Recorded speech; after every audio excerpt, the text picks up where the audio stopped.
Good evening all. You should be muted, but if you're not, can you please mute yourselves from your end?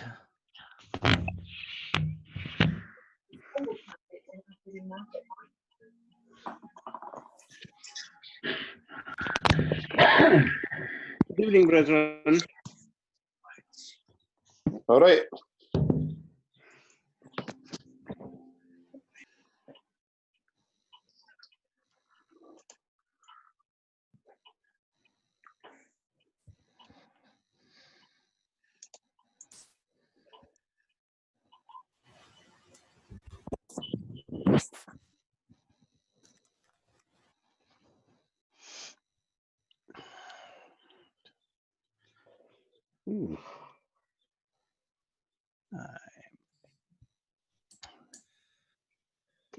So that's us recording again, Brennan. Once again, Brennan, can I welcome you to Lodge Hope Karachi and our now weekly Zoom meetings. I'm delighted to say that more and more lodges around the globe have followed in our stead and have asked Bob Cooper to do some presentations, and there are many others that are joining in a variety of Zoom meetings, and it's just our little way of trying to help with the social isolation that many of us are feeling just now. This week I'm delighted to welcome to you a brother from the west of the country who may be familiar with many of you, but I felt it was fitting in this week of VE Day commemorations that we reflect back on Masonry during the Second World War. We are able to think about the dreadful atrocities that were carried out to Freemasons, but also give us that time on Friday to come together as a nation and celebrate the ending of hostilities in the Second World War. And I know that we've got a lot of things planned across the country to commemorate that. And as many of you know, I work in that sort of field, but it's also important to remember that the war did not end this Friday, 75 years ago. Conflict was still raging in the Far East and for many months afterwards. So with that all in mind, and with it being the week of VE Day commemorations, I thought, who could I invite? And there was no one else that wasn't far from my mind apart from the Reverend Sapper. It's not his fault. He was some sort of engineer back in his youth. He then found God, and I'm delighted to welcome the Reverend Robert Craig, to give him his Sunday name, who is the Provincial Grand Chaplain of the Provincial Grand Lodge of Glasgow, to talk to us about something that's very dear to his heart. So over to you, Padre. Thanks, Gordon. Can you all hear me? Aye, is that okay? I'm always nervous about this. Can people hear me? Right. Well, Brennan, just to give you a wee bit of background as to why I talk about this. My mother lodge is the Carteret Lodge in Jersey. It was one of the lodges that had to endure the occupation during the Second World War. And at the time I was there was still guys kicking about who had lived through this, you know. So some of this comes from publications that I've read. Some of it, though, is first-hand stories, you know, things that people have told me. So anyway, I'll just get tore in. Geographically, the island of Jersey is very close to France. It's just 12 miles west of the Cherbourg Peninsula, and since 933 it's been part of the Duchy of Normandy. Jersey was one of the possessions of William the Duke of Normandy when he began his military expansion across the English Channel into England. William, of course, became known as William the Conqueror, and he became King of England. And through various successions to the present day, Jersey, along with the other Channel Islands, remains informally a British island, although it's not part of the United Kingdom or the EU for that matter. Throughout the medieval period, the island was subject to several attacks by the French intent on conquest, and this is reflected in the coastal defences around the island. There's Montorgueil Castle in the east. That's been there since 1212. Elizabeth Castle in the south was built during the reign of Queen Elizabeth I. And then there's a ring of Martello towers and round towers that were built in the 18th century. French ambitions in Jersey were finally subdued at the Battle of Jersey in 1781, and that was the last battle with a foreign power fought in the British Isles. So historically, Jersey really wasn't a stranger to conflict at all. During the 16th century, as religious reform swept over Europe, the islanders began to embrace the new Protestant faith. Life became austere, and the so-called Protestant work ethic instigated a departure from the traditional agricultural economy of the island. Over the years, the island's economy has proved to be resilient. The production of knitwear reached such a scale that it threatened the island's ability to produce its own food at one point, and they actually had to pass laws regulating knitting to keep people working in the fields. Boats would leave the island in February for fishing in Newfoundland, and they would return again in October. The island therefore became one of the largest shipbuilding areas in the British Isles, building more than 900 wooden vessels. At the close of the 18th century, Jersey's population reached about 19,000, and they were mainly occupied in agriculture, almost half of which was apple crops for cider production. Because it was an island, it'll be that there was also a large selection of the population still making a living in the sea, including privateers who were attacking French shipping bound for the wars with Britain and North America. Knitting was still, at this point, a profitable export for the island. This was to remain the kind of economic pattern of life until the late 19th century, when potatoes and tomatoes became the main agricultural crops. This is the climate in which Freemasonry came to Jersey. Freemasonry first landed in Jersey to the beat of the drum in the shape of the travelling warrants of the garrison military. There had in fact been 16 travelling warrants, but all of this had little impact as these couldn't initiate the locals.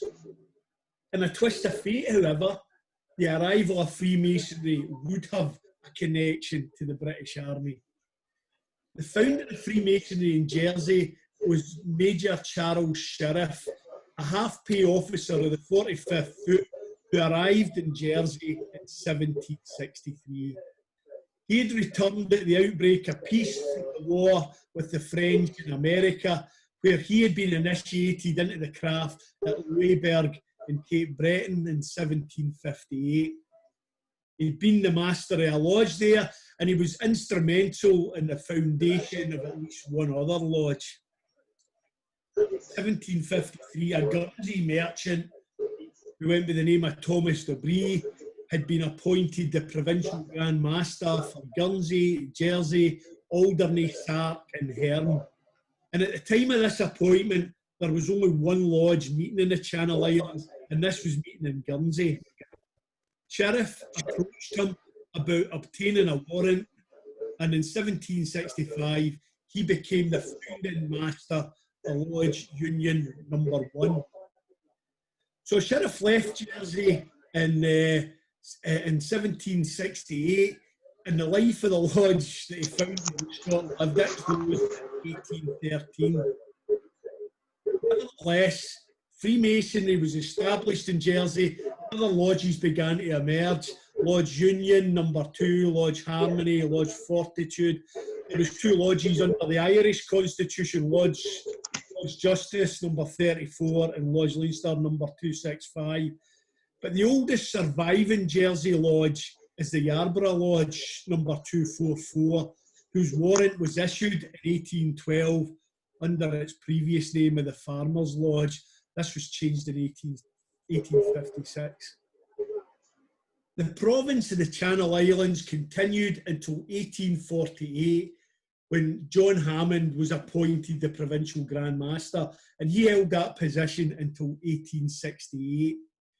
When he took up the office, there was 3 lodges operating in Jersey, and there was another 2 created during his tenure.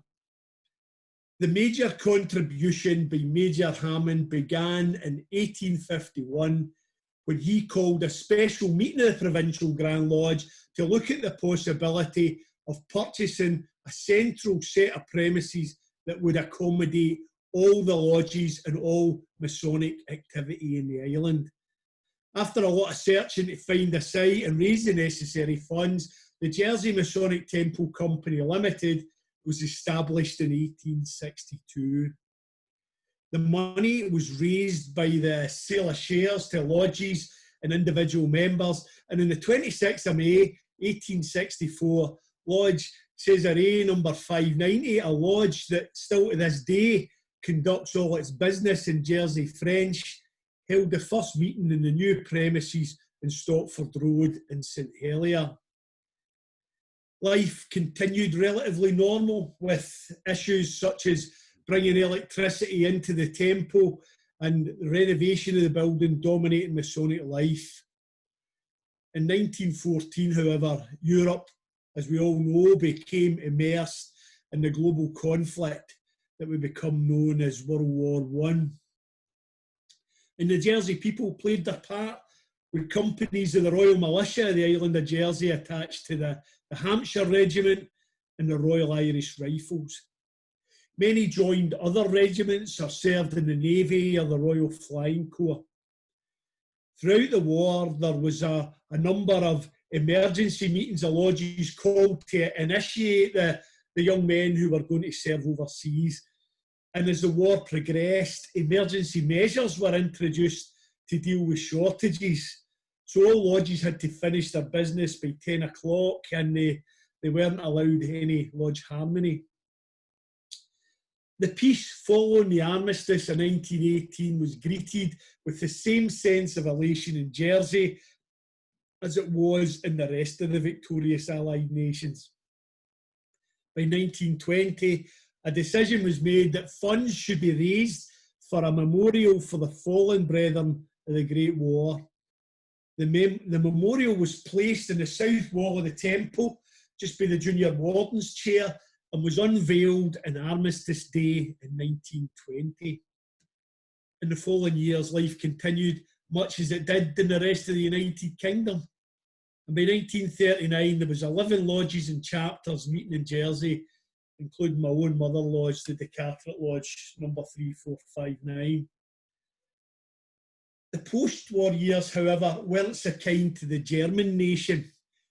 Political revolution had led to the replacement of the imperial government with the Weimar Republic, and this liberal democracy lasted until Hindenburg assumed emergency dictatorial powers in 1930. This period in German history had been dogged by economic collapse, hyperinflation, and a society full of extreme political organisations of both the left and the right, whose opposition to one another often exploded into violence. One such organisation was the DAP, or German Workers' Party, which was formed in protest against the German surrender and the Treaty of Versailles. It renamed itself the National Socialist German Workers' Party, or Nazi Party, in 1920, and Adolf Hitler became its leader in 1921. Their ideology was a mix of imperialist nationalism, racism, socialism, some traditional values. They believed in a hierarchy of races, with them at the top and the Jews at the bottom. Freemasonry was also an organisation that the Nazis came to despise. This feeling was born in the anti-Masonry of the 18th and 19th centuries. In 1797, John Robinson published Proofs of a Conspiracy Against the Religions and Governments of the Europe, carried on in the secret meetings of Freemasons, the Illuminati and reading societies. The suggestion contained within these works was that the bloody excesses of the French Revolution happened because continental Freemasonry had been infiltrated by the Illuminati, an Enlightenment era organisation whose goal was to oppose superstition, prejudice, religious influence over public life, abuses of state power. They supported women's education and they supported gender equality. These works were widely read and they didn't really fall from favour until a series of revolutions swept mid-19th century Europe, notably the Nationalist Revolution in Germany in 1848, which opposed everything that was perceived as challenging the power of the state. So very much small c conservatism there.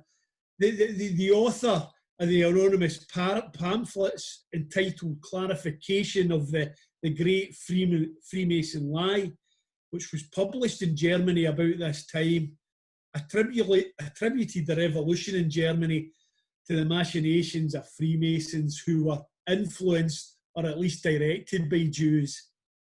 This may well be the first printed reference to any kind of Judeo-Masonic conspiracy hypothesis. Anti-Masonry was not a 20th century phenomenon in Germanic society, nor was anti-Semitism. Jumping forward a wee bit, by the 1930s, the Wall Street crash had impacted in the globe and the Nazi Party came to power in Germany. Once there, they crushed all opposition and they initiated a programme of rearmament. The extremist right's favourite hobby horse was that of international Jewish Freemasonry, and it was led by Germany's former enemies. It was responsible for every conceivable evil that afflicted the country. Many Freemasons who disliked or were afraid of being identified with an organisation which was unceasingly attacked by the political right resigned from the craft, so that when the Nazis at last achieved power in January 1933, the Masonic order in Germany had already begun to disintegrate. It's interesting to note that in 1942, Hitler issued a decree stating that Jews, Freemasons and ideological opponents of National Socialism associated with them are the originators of the present war directed against the Reich. The systematic spiritual fight against these forces is a task necessary for the war. So in 1939, the Nazi war machine bursts out of Germany to unleash terror in its lightning war in the world. First, they occupied the Sudetenland in March, and in September, the invasion of Poland really begins the Second World War proper. Being in the list of groups targeted by the Nazi regime meant persecution, slave labour, or imprisonment at best. At worst, death in their extermination programmes, or even being used as guinea pigs in inhuman experiments. And the victims, they caught all sorts of people. They included Jews, Slavs, Poles, Soviet POWs, Gypsies, people with disabilities, non-Europeans, homosexuals, political prisoners, those with left-wing political views, enemy nationals, Christians such as the Confession Church, thousands of clergy, and of course, Freemasons. Brethren, just setting your Masonic connection aside, you've got to wonder how many of us would have been rounded up without being Masons.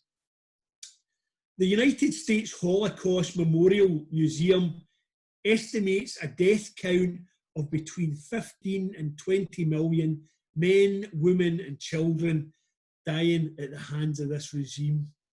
Wherever German forces occupied, the army was swiftly followed by the SS committing genocide in their wake. Jersey was no different from the rest of Europe, and about 8,000 islanders were evacuated, about 1,200 were deported to camps in Germany, and more than 300 were sentenced to prison and concentration camps in mainland Europe, and 20 of them died as a result. The German forces began their occupation on the 1st of July 1940. At the peak of their time there, they were constructing defences and they were using 16,000 slaves from all over Europe and Jersey to build watchtowers, barracks, gun emplacements, sea walls and tunnels. And these are all still here today, brethren. And you can walk by them and not think that these were built with slave labour, and people were killed, brutally flogged, whipped, all sorts of atrocities in the building of them. So life and conditions were pretty intolerable for these people. For the population of Jersey, it was an indication of the cruel and extreme ideology of the regime that was now in charge of the Channel Islands. At the beginning of the occupation, the German authorities gave an undertaking that providing no further Masonic meetings were held, they wouldn't interfere with the property at Stopford Road or its contents. So seeing no reason to dispute this, all the regalia and property was left in the temple. Now this turned out to be a lie, and on the 19th of November 1940, a unit of German secret field police arrived at the caretaker's flat, demanded the keys, and they placed seals in all the doors. Following this visit, Brother George Knocker, who was the curator of the Jersey Masonic Museum and Library, began to keep an eye on things. On the 23rd of January 1941, special troops arrived from France and they made an inventory of all the contents. And on the 27th, further special troops arrived from Berlin to loot the temple.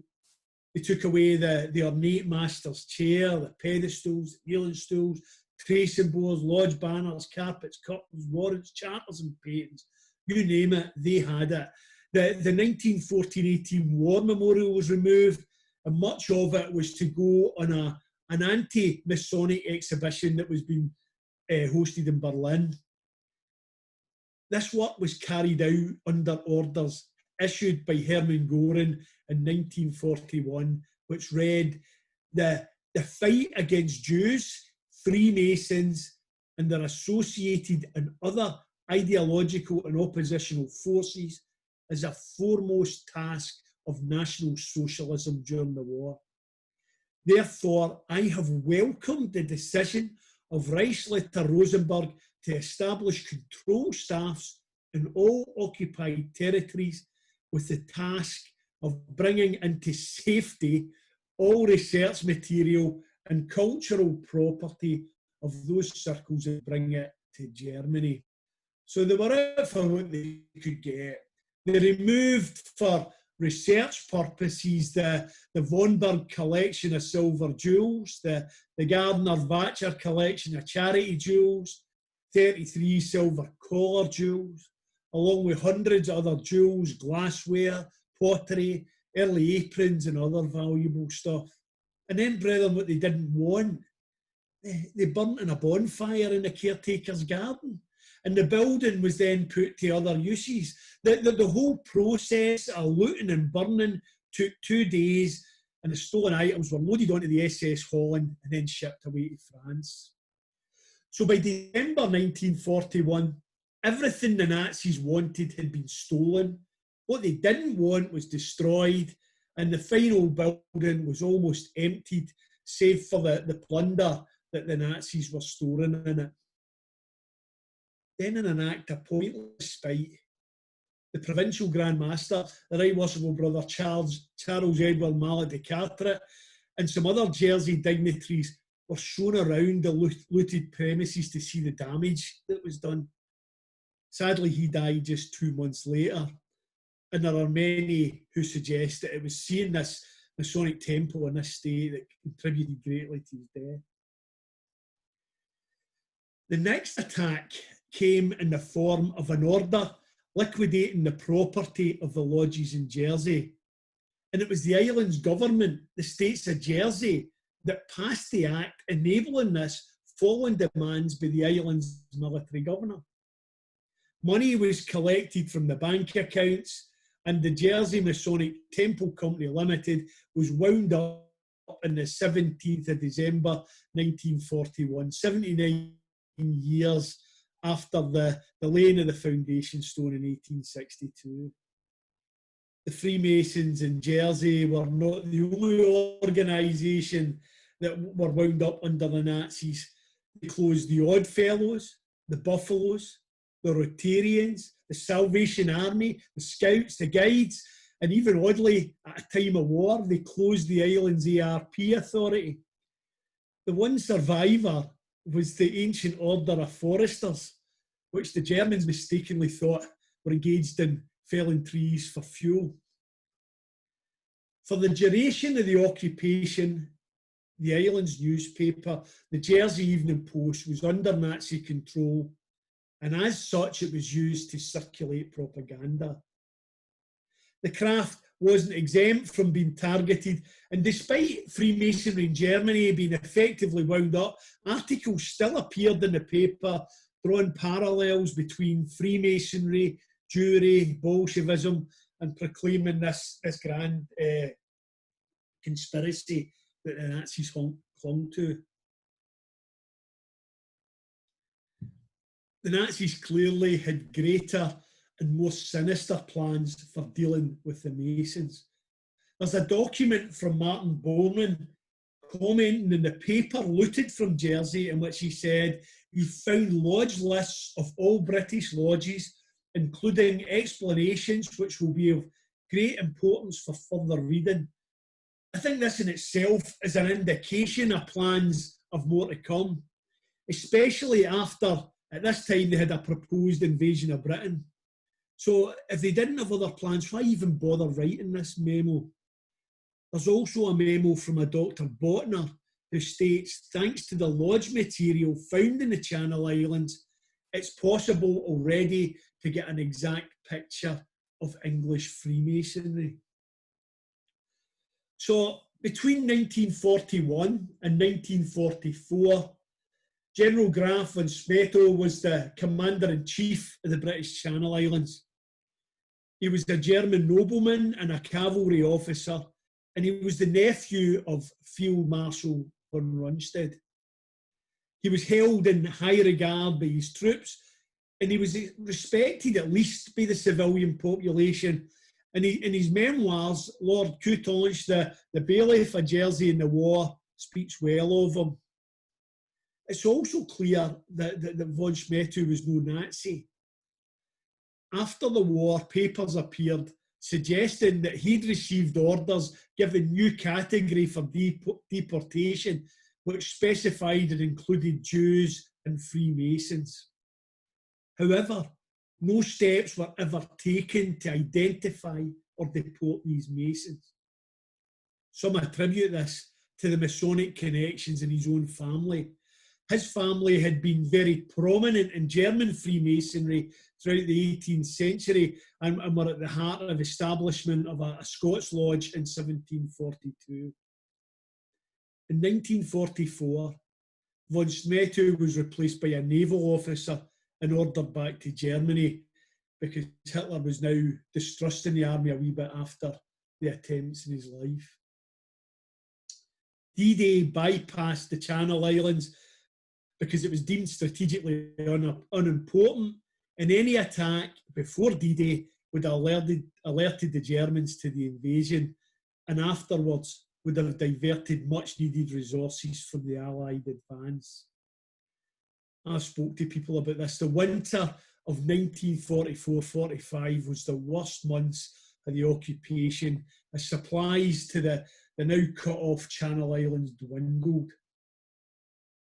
Eventually, on the 9th of May 1945, the island was relieved, and the British forces carried with them a letter from the Grand Master of England at the time, the Earl of Harewood, welcoming the liberation of the Brethren of Jersey.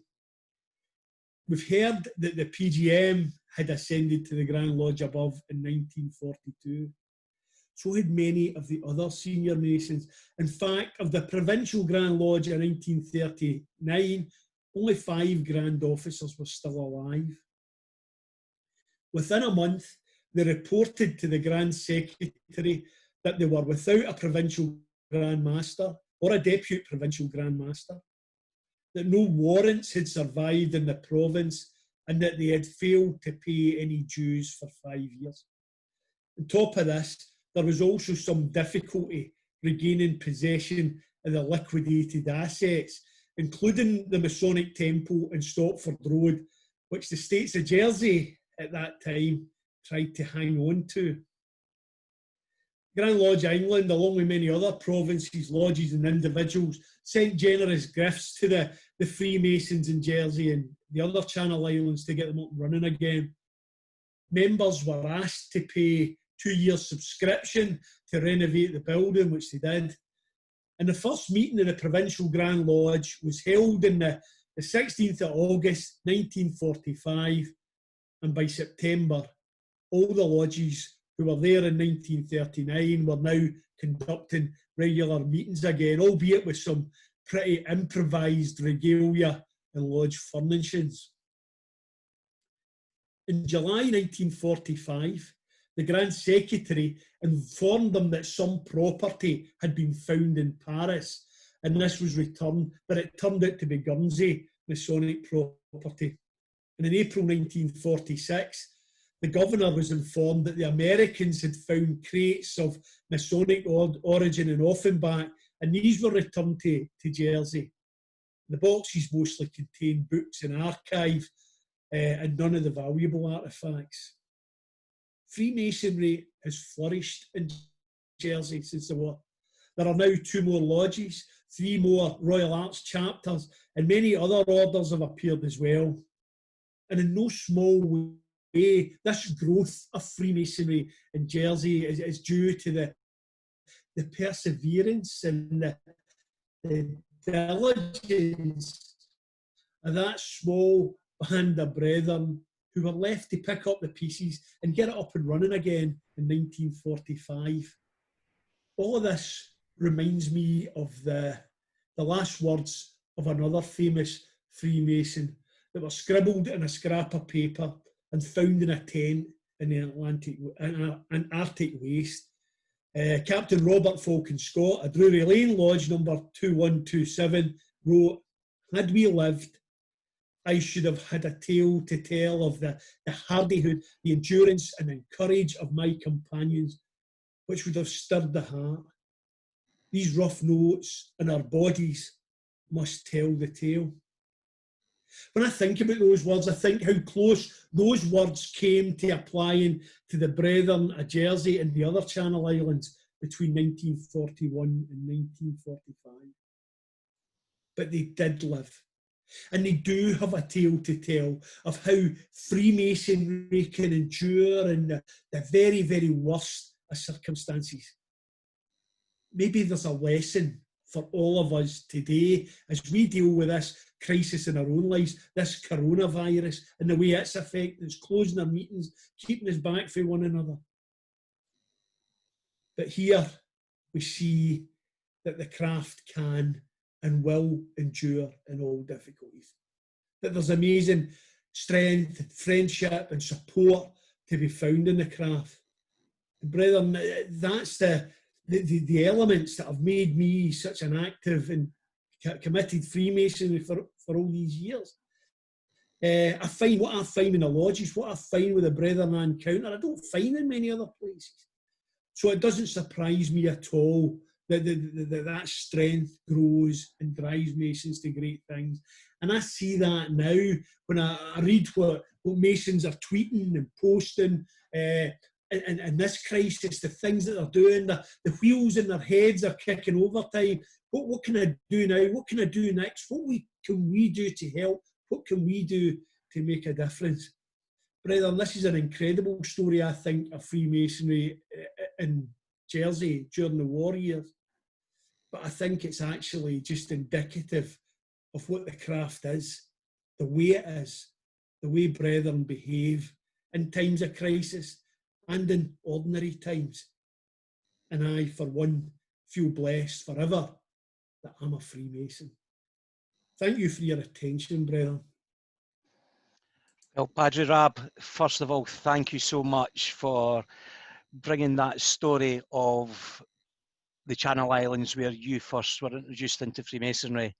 And secondly, can I thank you for your service within the Royal Engineers during this week, and for all that you're currently doing as a key worker during this COVID-19 pandemic that we're all facing. Brian, I think that was yet again another fantastic presentation from one of our guest speakers. I know that there will be many questions, so if I can ask you to, if you have them, to put them into the chat, and I will try to answer them. There was a question from Paul that has been answered on the chat, but I will read it out. Paul's understanding was that lodges worked in prisoner of war camps. How did this happen? And Mike Hearn, one of the page members, did come in to say Keith Flynn wrote a booklet, Behind the Wire, and Changi Jail had a number of lodges that met during internment in World War II. So there's comments there. And as I always try to do, Brian, I'll try and put up more within the Facebook pages associated with the topic this evening. So I think that you've done so well, Padre, that there's not a lot of questions coming in. But I'm sure, knowing some of the Brian out there, that someone would like to say something. So you know how to use the hands up, Brian, or put your hand up on screen, and I'll, as a screen, flick through the pages. Paul, Ian, so Paul, yeah.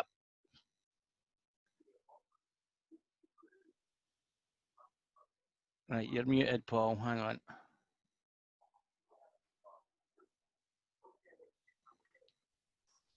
Hello? That's it, Paul, thank you. Oh yeah, thanks for your time. I'm just curious, how is the lodge a lodge if it doesn't have a warrant then for these guys in the prison of war? If they're held in the camp and they're going to hold a lodge, which I assume plenty of Freemasons, yeah, let's get together, lads, but is it actually a lodge because it doesn't have the warrant? Do you have a view on that, Padre Rab? I have no idea. I have no idea. I understand where we're coming from. You know, all the lodges we attend, the warrants there and the days for us all to see. There would be no warrants in these places, right enough, and there'd be no way of getting warrants if you were in a prisoner of war camp. I imagine this would just have been brethren doing what brethren do and coming together with the stories and rituals that bring them comfort and strength and using them to get through a difficult time. And I can't imagine that anybody would tell them that they had no right to be doing that. But yeah, they wouldn't have had, there's no way of getting warrants, so I don't know. Okay, does that answer your question, Paul? Yeah. Yeah, sure. Okay. Thank you. We've got a lovely comment from Jeffrey Coker. Greetings from Wellington, New Zealand. Thank you for being up either very early or very late. I'm not too sure what it is. Thank you for allowing me to this meeting. My parents lived in Guernsey during the occupation, and this talk has added to my appreciation of what they lived through.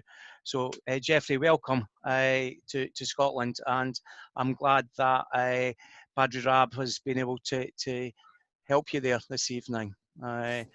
David McLachlan's asking, Padre, how long did it take you to do your research for this lecture? I'd done this years ago, Gordon. I'd read a number of books. I'd spoken to people. I hadn't really thought about turning it into a story. It was when I came back to Scotland. When I joined the Jersey Lodge and you were talking to people, this was just a story that was there and everybody knew it. So there kind of wasn't any need to write it down in Jersey.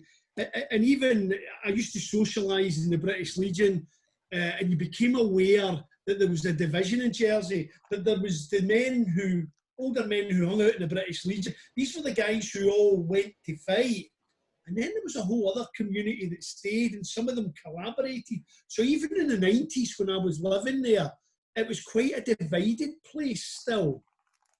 But it was when I came here, it was actually John Miller was talking to me about lectures, I don't know, early noughties, I suppose. And I knew I had this story, and I knew I had books about it, and I knew I'd heard stuff firsthand, and I just thought it would be a very interesting story to write down. So it probably took me about a month, an hour or two here and there, reading books, pulling it all together. There's probably maybe about 20 hours work in it, all told, if that's the answer he's looking for. Okay, thank you, Robert. Bern, our speaker from last week has sent through a picture of the Führer's decree. I will post this on the Facebook page. It's about 4 or 5 paragraphs. It's dated March 1942. And it talks about the ideological opponents of National Socialism that Padre Rab talked about. So that will be posted later on.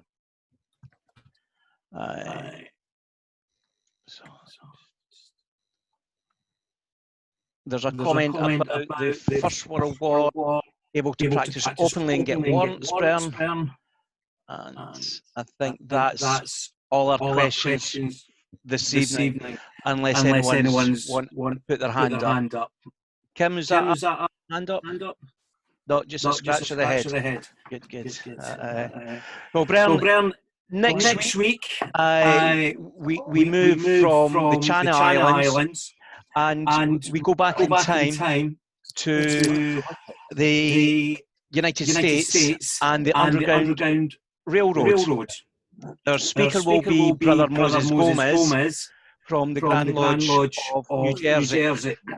Many of you will be aware of Moses from his tour last year, talking about a variety of things, particularly the challenges that he personally faced during 9/11 as part of the fire department in New York. He raised a lot of money last year for the Grand Lodge of Scotland's chosen charity of prostate Scotland, and it'd be lovely to have a large turnout for him to allow him to hear our Scottish accents again, because I think he wants to become an honorary Scotsman at some point. So once again, Bern, on behalf of the Bern of Lodge Hope of Karachi, number 337, can I thank you for attending our weekly meeting? And to the Reverend Padre Robert Craig, thank you, sir, once again for everything that you've done for us this evening. As ever, Bern, I will unmute you all, and you can say your goodbyes and congratulations to Padre Rab.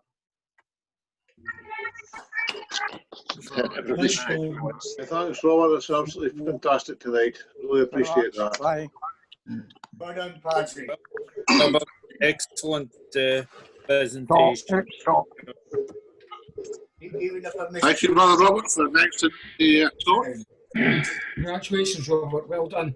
And thank you, Gordon, for arranging it once again. Pleasure, Ian. Excellent talk, Rob. Well done to Gordon and to Rob. Thanks, later. Well done, Robert. I really enjoyed your talk. Ian has never invaded Britain. There'd be no masonry left. Bus. Okay, Brennan, I'd also encourage you to go to the Facebook page, sign their virtual tile. That's part of our history going forward. And I'll give you now customary countdown before I switch you all off. Those of you in the garden enjoying the late evening sun, you enjoy that, David. And for the rest of you, the recording will be on the Facebook and the link in a couple of hours. Thank you, Brennan. Keep safe. Keep washing your hands. Good evening. 5, Gordon. 4, Thank you. Mr. Gordon and brother. 2, Thank you very much. 1. Good evening. Great.